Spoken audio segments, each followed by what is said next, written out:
A poesia do chá de panela. Escolhe o salão, entrega convite, prova vestido e terno. Né, dona Leomar? Né, Bilu? Aí, Bilu? Aluga cadeira, degusta docinho, ganha vasilha no chá de panela, um monte de coisas pra nova casa. E em cada forma de pudim, um pedaço de gente. Essa gente que borra a nossa cara, a deles. A nossa. Que faz o noivo se vestir de mulher. Que faz a noiva comer bolacha de água e sal e chamar o noivo de confisco. Que faz uma goza melequenta e suja a gente sem dó ou piedade. E em cada xicarazinha de porcelana, um retrato de alguém que a gente ama. Que entra na casa antes da gente, que se alegra com a nossa conquista, se tatuando na nossa nova vida.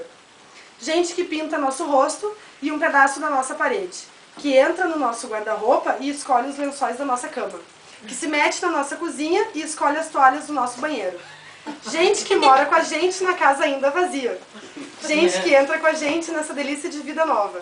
Gente que deixou uma marquinha nessa casinha de amor. Amor em colherzinha de açúcar, em joguinho de jantar, em travessa de mousse de maracujá. Com muita alegria e votos de que tudo vai dar certo. E que a gente vai chegar lá. Deus quiser. E em cada coisa que usarmos ao longo de nossas vidas, vamos lembrar de cada um. Essa gente que estamos falando são todos vocês, nossos queridos familiares e amigos.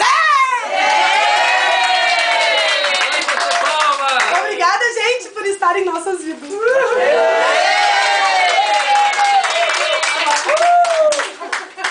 Isso aqui tudo é pra ver se vocês têm um pouco de piedade. Não teremos. Primeiro que a gente não está na lista.